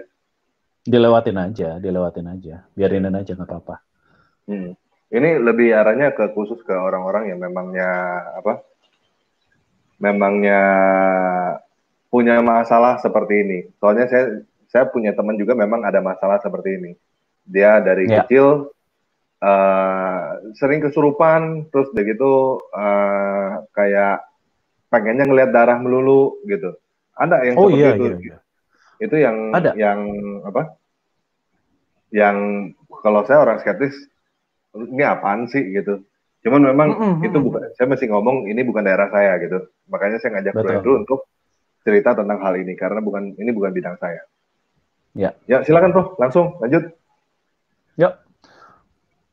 Oh, yang tadi Yohanes belum join ya. Oke, yuk lanjut. Jadi ada pertanyaan lagi yang kita akan bahas dari pertanyaan yang ada di chat.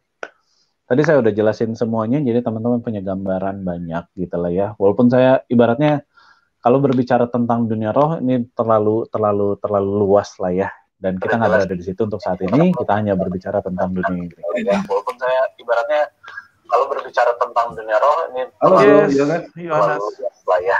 Dan cara YouTube-nya bisa dikecilin. Kita hanya berbicara tentang dunia ini. Walaupun saya ibaratnya kalau berbicara. Ya, halo. Halo? Ya, sip. Bagus sekali Pak Yohanes. Suaranya yes. Sudah kedengaran ya? Bagus sekali Pak Merdu. Oke, baik. Terima kasih. Begini, saya dari kecil dulu kan orang tua saya juga Muslim. Mamah Muslim, Papa Kristen. Nah, Mamah ini dulu rajin sebagai seorang Muslim, tapi ketika jadi Kristen juga rajinnya luar biasa. Kami anak-anak didoakan semua, dan sampai sekarang karena kami keluarga besar, jadi 6 bersaudara begitu ya. Tapi tidak pernah terjadi hal-hal yang berbau seperti itu. Ada untuk turunan, ada kejadian-kejadian yang aneh, tidak pernah. Saya merasakan tidak pernah begitu. Nah, terus berkembangnya iman saya itu ya tidak percaya dengan adanya kutuk turunan. Tetapi tadi disampaikan ya, misalkan leluhur kita itu punya harapan-harapan, terus dalam tanda petik bisa mengganggu. Nah, kalau begitu kita bisa program ya. Misalkan nih, sekarang ini ada orang ataupun saya akan berdoa terus untuk keturunan saya supaya dia makmur dan sebagainya terus begitu. Nah, apakah itu juga ada efeknya? Kalau menurut saya itu tidak ada efeknya gitu. Karena apa? Kita tahu hukum tabur tuai juga ya. Jadi segala apa yang kita lakukan ya akan kita tuai begitu. Itu bukan masalah soal keselamatan. Artinya kalau misalkan saya sembrono naik mobil ataupun naik motor di jalan, pasti akan kena akibatnya. Nah, akibatnya itu yang saya tanggung. Nah, seperti itu. Jadi tidak ada unsur, mungkin dulu di orang tua saya pernah dikata-katain atau disumpahin begitu. Saya kira setiap roh itu punya kebebasan tersendiri, tidak tergantung dengan roh lain, kecuali roh Tuhan ya. Kalaupun toh itu roh lain ya roh kuasa kegelapan. Jadi kalau saya melahirkan seorang anak saya ini ya rohnya akan roh bebas, tinggal nanti dia yang menguasai siapa dan bagaimana saya mendidik sejak dia kecil. Kalau sejak kecil anak saya berikan kebebasan untuk main game, ya maka roh game itu yang akan menguasai dia sampai besar dan dia akan terikat ke sana. Dan ini yang sedang terjadi sekarang ini. Dan kalau saya mendidik dari kecil takut akan Tuhan, baca Alkitab, doa, nah saya yakin bahwa akan menuai di kemudian hari. Nah, pertanyaan saya yang seperti tadi, berarti kita bisa program dong. Gitu. Oke, saya jelasin ya. Thank you Pak atas pertanyaannya. Jadi gini Pak, waktu Bapak berdoa itu, misalkan contohnya begini, saya berdoa anak cucu saya diberkati ya. Selama nggak bikin Bapak sendiri yang memberkati, Bapak nggak ada masalah. Oke, yang tadi contoh-contoh yang di atas, contoh-contoh yang tadi saya sudah sempat sebutkan adalah prosesnya kayak gini. Saya ini bersumpah saya akan, perhatikan kalimatnya, saya akan jaga anak cucu saya. Nah, itu bakalan bermasalah. Tapi kalau Bapak berdoa, saya memberkati anak cucu saya, nggak ada masalah karena Abraham pun begitu, gitu loh, nggak ada masalah dengan hal itu, gitu. Jadi saya memberkati, apalagi dialaskan di dalam nama Yesus, nggak ada masalah dong, sampai sono. Karena gini, jangan sampai doa itu membuat Bapak jadi punya beban. Karena di dalam Yesus tidak ada beban lagi, nggak ada lah, benar-benar nggak ada beban lagi. Jadi kalau kita doa tulus aja, karena kehidupan kita dengan anak cucu kita udah berbeda zaman, gitu ya. Jadi nomor satu pertanyaan Bapak seperti itu jawabannya. Jadi memang nggak ada masalah, Pak. Doakan secara tulus, doakan, tapi bukan Bapak yang bertanggung jawab terhadap berkat yang akan terjadi sama anak cucu Bapak. Karena mereka akan dilatih juga secara imannya. Benar gak sih iman dalam kehidupannya mereka akan diberkati? Karena kita bisa saja, pasti Bapak pernah lihat lah, orang tuanya diberkati, anaknya tidak. Bukan berarti orang tuanya tidak mendoakan anaknya, gitu ya. Tetapi kita berbicara juga, iman bapaknya sama iman anaknya beda tingkat kematangannya. Sampai anak menemukan iman yang punya tingkat kematangan yang cukup, dia baru akan diberkati sesuai dengan imannya dia.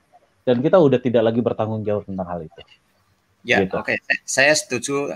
Tetapi maaf, kita terus bermain di sini. Artinya ngapain ini kita bahas begitu loh, untuk kutukan-kutukan ini, ya, untuk kutukan turunan. Sebenarnya kan tergantung. Ya memang kita berdoa. Saya pun berdoa untuk anak-anak saya. Saya berdoanya seringkali tidak Tuhan berkati dan sebagainya. Saya berdoa supaya anak saya ini memang takut akan Tuhan. Jadi amin. Kalau kita sudah kenal Tuhan, ini prinsip saya ya, untuk masalah sakit, pasti semua orang pasti akan sakit. Itu pasti akan sakit lah. Karena usia kita ini kan akan bertambah dan organ tubuh kita ini fungsinya kan berkurang. Pasti semua akan sakit. Jadi bagi saya juga tidak pernah berdoa untuk hal-hal yang bersifat jasmani. Justru saya untuk menyempurnakan karakter saya, anak saya, keluarga saya. Nah, di sana saya lebih penting ke situ daripada mengurusi hal-hal yang jasmani. Soal ya sakit, kaya, itu ya saya akan bekerja. Kalau saya mau istilahnya efektif dipakai Tuhan, saya punya sesuatu misalkan untuk melayani, ya saya butuh dana, ya saya harus bekerja. Nah, seperti itu. Saya harus bertanggung jawab, bukan serta-merta bahwa terus berkat itu datang dengan sendirinya begitu. Jadi kalau kita membahas kutukan seperti ini, saya kira kontradiktif dengan apa yang nanti kita akan lakukan. Kalau tadi Abraham mendoakan, misalkan, itu perjanjian lama, Abraham mendoakan. Pak, saya mau komen dikit aja. Ya, oke. Ya. Oke, Pak. Saya mau komen dikit, boleh Pak? Silakan. Dikit aja, 1 menit. Oke ya.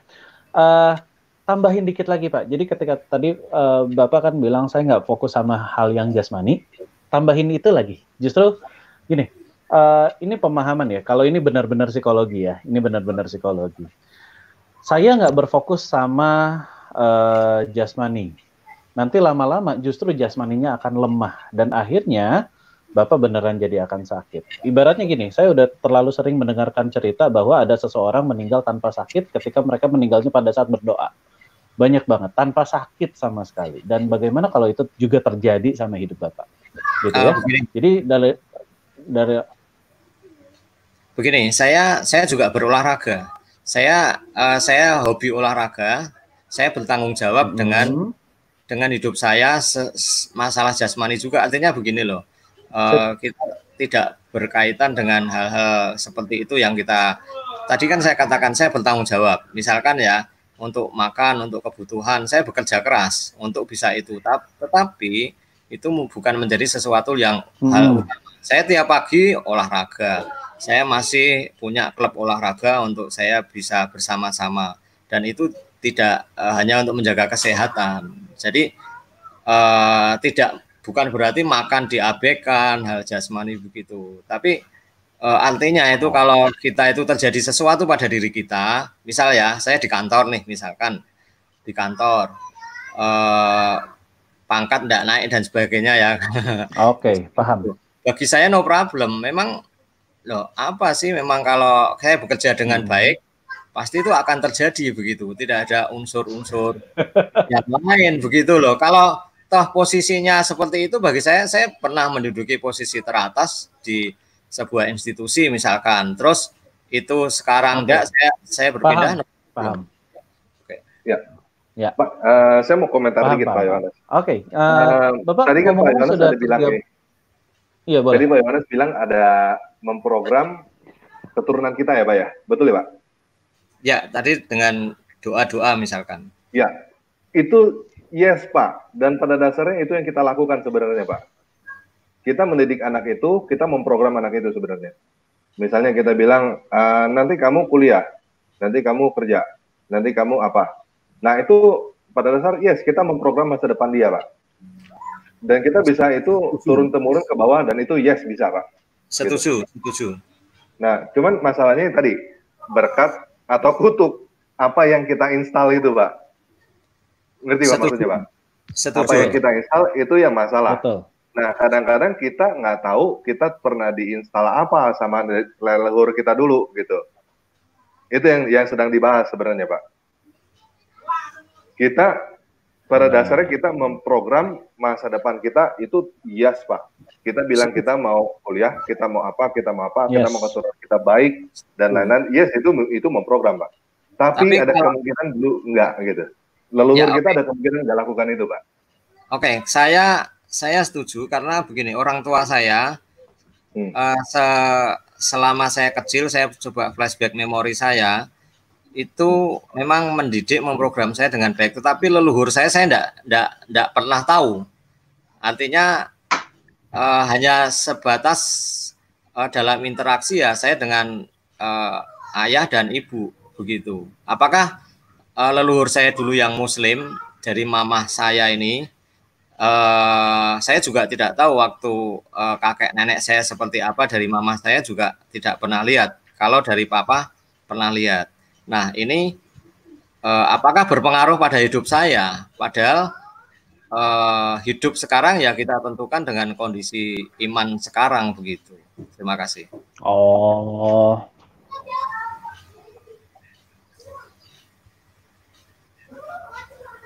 Artinya singkatnya hanya satu keturunan begitulah.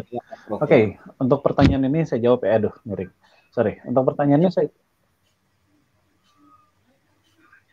apa tuh Pak? Ya, tidak ada hubungannya dengan leluhur. Apakah satu keturunan doang atau bisa beberapa keturunan ke bawah gitu Pak ya? Ya, enggak bisa karena enggak berinteraksi dengan saya secara langsung.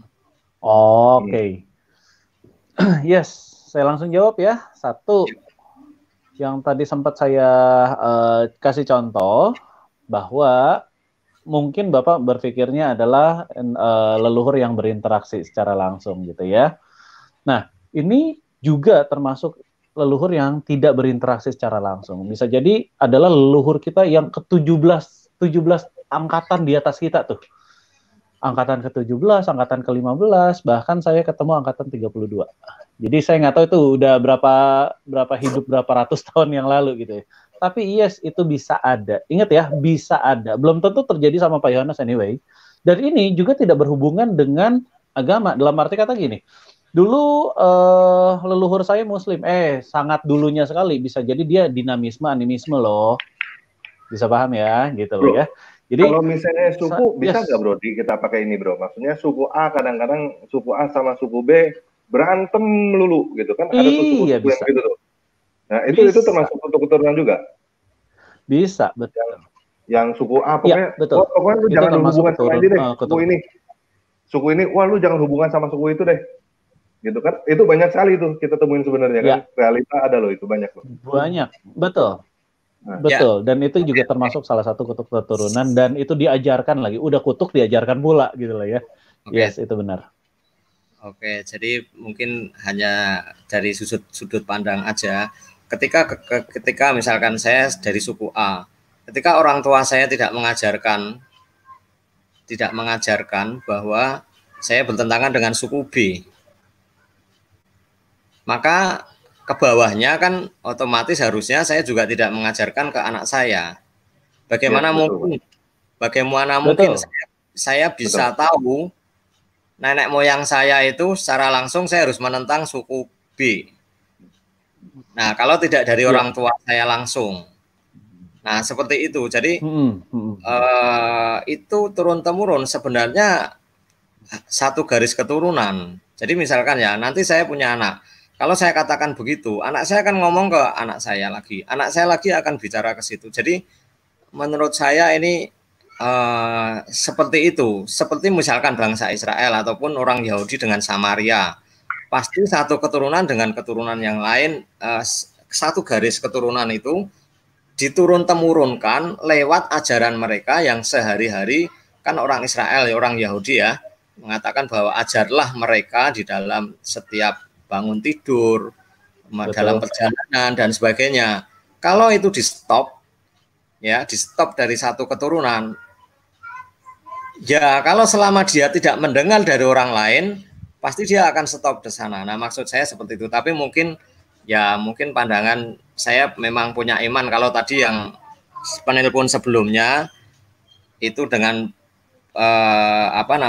istilahnya iman kepada Kristus, semua kutuk hilang begitu. Kalau saya lebih rasionalis, lebih rasional, walaupun memang saya sependapat juga.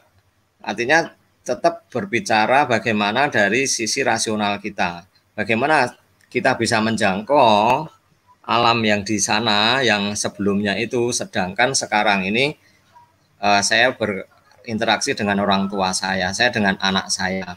Jadi setelah saya kenal Tuhan Yesus, dan itu akan diputus. Nah, inilah gunanya kenal Tuhan Yesus, diputus lewat apa yang kita programkan kepada anak kita secara langsung, kita install lah misalkan seperti itu. Ya. Oke, begitu ya. Terima kasih. Yes. Terima kasih juga Pak Yohanes. Ya, terima kasih. Terima kasih. Oke bro, kita udah 1,5 jam bro. Kayaknya udah cukup, kita tutup kali ya. Cukup ya. Silakan di closing statement ya bro. Closing statement, oke.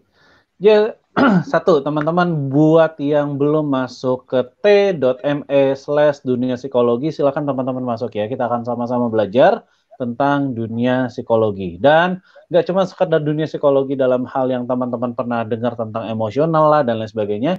Bisa jadi beberapa pemahaman kita akan melebar supaya teman-teman dapat pemahaman yang lebih komprehensif gitu ya. Itu yang pertama. Yang kedua adalah teman-teman bisa mengerti, memahami, dan kembalikan lagi, ibaratnya teman-teman nanti bisa tonton ulang dari beberapa part di video ini. Nanti akan, nggak cuma live ya, nah, teman-teman nanti bisa nonton ulang, dan ada beberapa pemahaman yang teman-teman perlu memahami, bahwa kutuk keturunan, walaupun kita orang percaya, yes, masih bisa ada efeknya. Oke? Nah, efeknya ini yang berbahaya. Kutuknya mah udah nggak ada gitu lah ya. Jadi teman-teman bisa ngerti efeknya yang sebelah mana yang teman-teman perlu beresin dalam kehidupanmu. Kalau teman-teman sudah punya iman, saya amat sangat salutin jempol buat teman-teman, dan iman, pertahankan, jaga imanmu di dalam nama Yesus Kristus. Di satu sisi adalah tetap kita harus beresin beberapa hal. Nah, beresinnya adalah tentang kutuk itu sendiri, dan juga teman-teman perlu ngecek ada nggak pengajaran yang dari leluhur kita sampai sekarang masih ada dan diajarkan terus-menerus turun-temurun. Kalau itu masih ada, sudah saatnya teman-teman beresin. Oke, gitu ya. Itu dari saya, Endo Peterson. Terima kasih. Oke, thank you bro. Nah guys, kemarin di beberapa episode lalu, jadi kita udah bikin video untuk teknisnya gimana cara membuang emosi yang buruk. Jadi pada saat dasarnya video ini kita mau memisahkan antara kutuk dengan cuman emosi doang. Nah, kalau teman-teman ada emosi buruk, teman-teman bisa nonton lagi video yang dulu-dulu kita udah taruh di deskripsi video ini. Jadi silakan kalau teman-teman ada emosi yang mau dibuang, emosi jelek yang mau dibuang, silakan lihat linknya di bawah video ini. Oke? Sekian video kali ini. Terima kasih. Yesus Kristus penguasa kita memberkati.